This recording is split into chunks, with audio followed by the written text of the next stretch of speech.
μαύρη πέτρα και το κρόο νερό,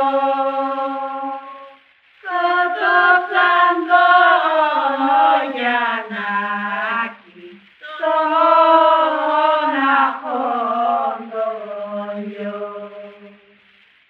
Με πέτρες, με λιθάρια, με γυμνά σπαθιά, Τούρκοι τον